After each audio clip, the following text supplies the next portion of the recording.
12th physics moving coil galvanometer. इसके पहले moving coil galvanometer का प्रिंसिपल और कंस्ट्रक्शन बताए हैं। अब इसके बाद हम लोग पढ़ेंगे थ्योरी। इसका एग्जाम में पूछता है कि describe the principle, construction and theory of a galvanometer. बहुत इम्पोर्टेंट है। Moving coil galvanometer.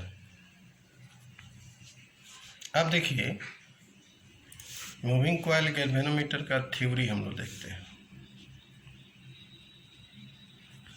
थ्योरी, मान लीजिए let B be the intensity of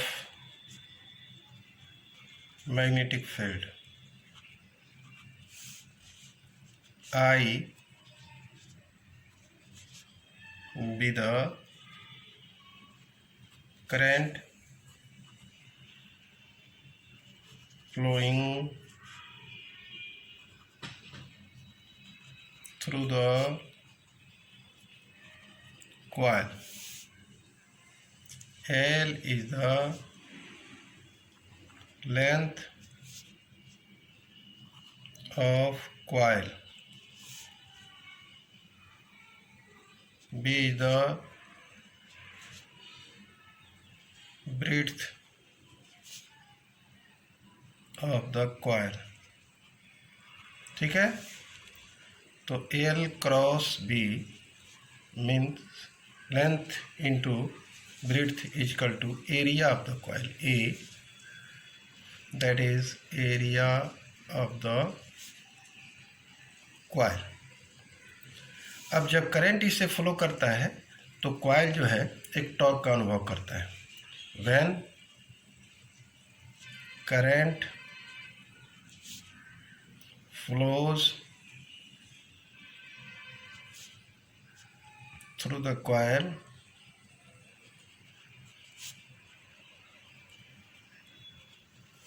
it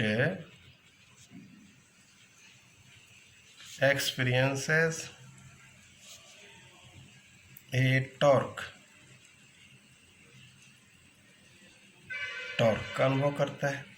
तो टॉ बराबर होता है, जो आप जानते हैं, बताया भी है, NIAB sin थीटा। अब देखिए, where theta is what, that is the angle made by the normal to the plane of the coil with the direction of the magnetic field। if theta is equal to 90 degree रखते हैं तो sin 90 का value हो जाता है आपको 1। इसलिए, और यह 90 डिग्री थीटा बराबर तभी संभव है when cylindrical poles of permanent magnet are used which produce a radial magnetic field। then tau बराबर NIAB। अब देखिए, यह क्या है, यह डिफ्लेक्टिंग टॉर्क है। This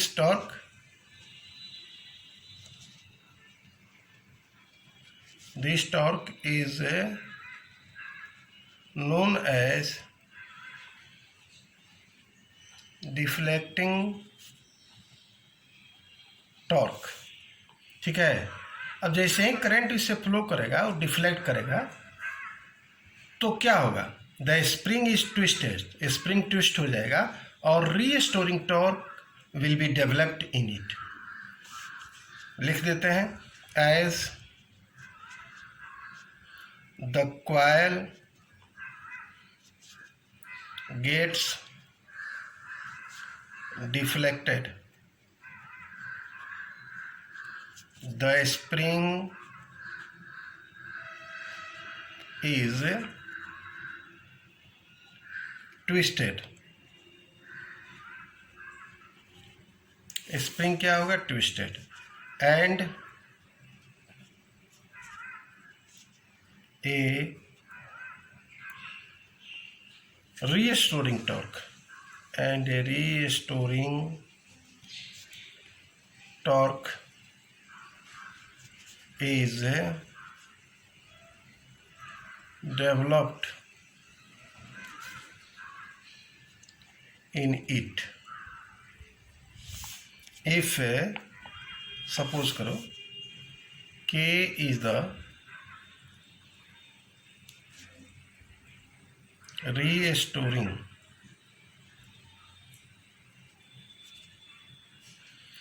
torque per unit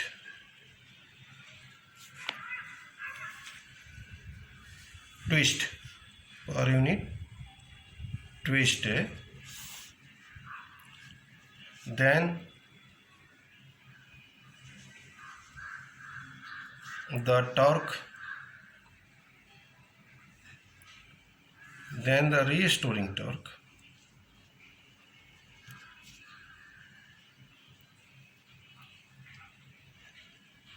for the deflection phi,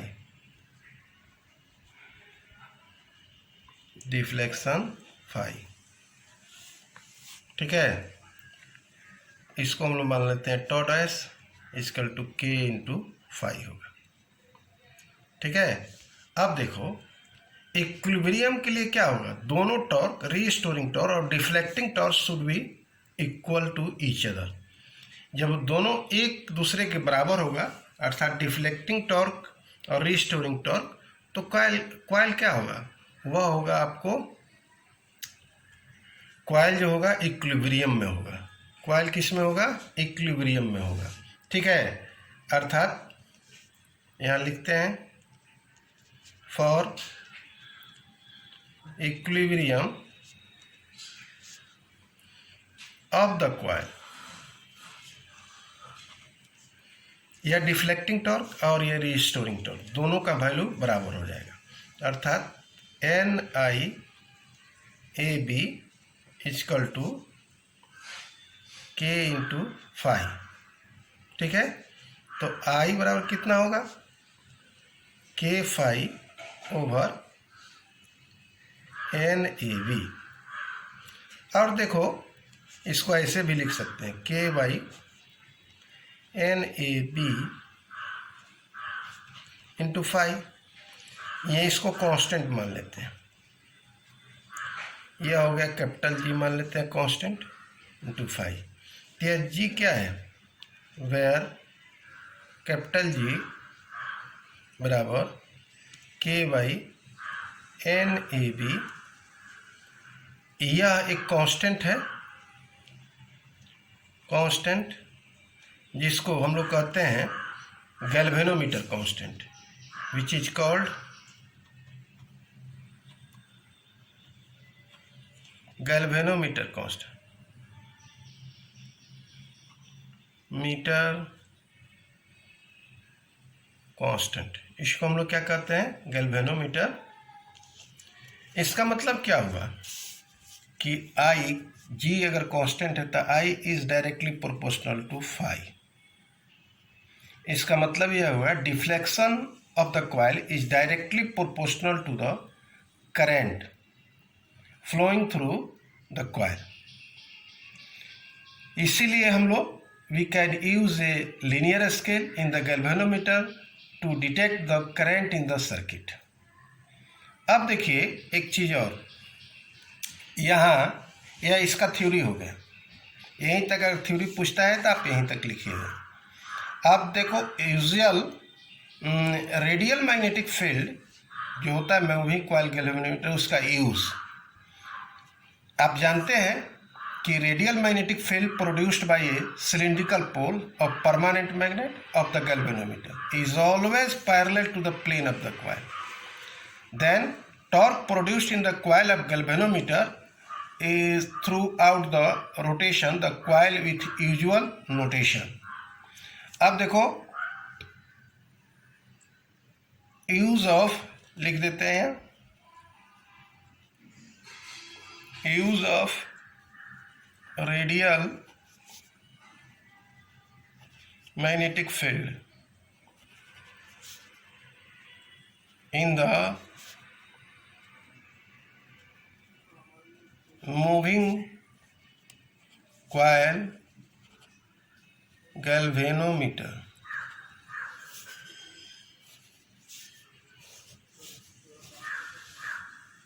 ठीक है, तो अभी हमने बताया कि radial magnetic field produced by cylindrical poles of permanent magnet is always parallel to the plane of the coil. Then the torque produced in the coil is given by tau बराबर NIAB sin theta throughout the rotation the coil is usual notation. और for radial magnetic field angle क्या होता है? Angle between the normal the plane of the loop and the magnetic field is 90 degree होता है. तो इसलिए torque उस समय क्या होगा? मैक्सिमम टॉर्क काम करेगा. फॉर रेडियल मैग्नेटिक फील्ड, ठीक है, द एंगल बिटवीन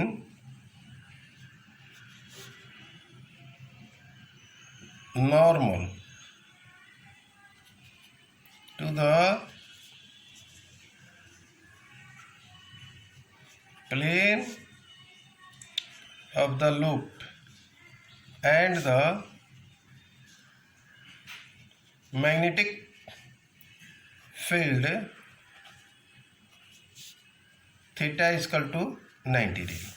तो टॉ बराबर कितना हो जाएगा? NIAB sign 90 degree. साइन 91 हो गया. तो इसका मतलब क्या हुआ? टॉ जो है डायरेक्टली प्रोपोर्शनल टू आई हो गया. अर्थात when the radial magnetic field use the deflection of the coil is proportional to the current flowing through the it. Hence, a linear scale can be used to determine the deflection of the magnetic field. अब deflection of the coil. thus यहाँ लिख देते हैं when the radial magnetic field is used, the deflection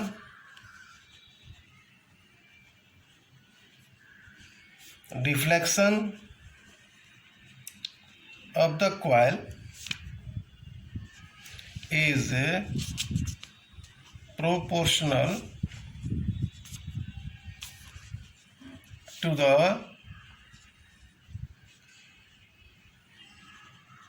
current flowing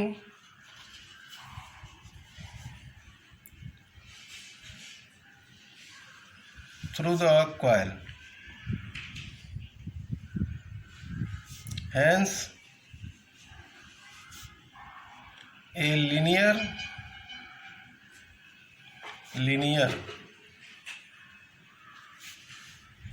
scale can be used to determine the deflection of the coil. ठीक है, फिर हम लोग दूसरे वीडियो में देखेंगे.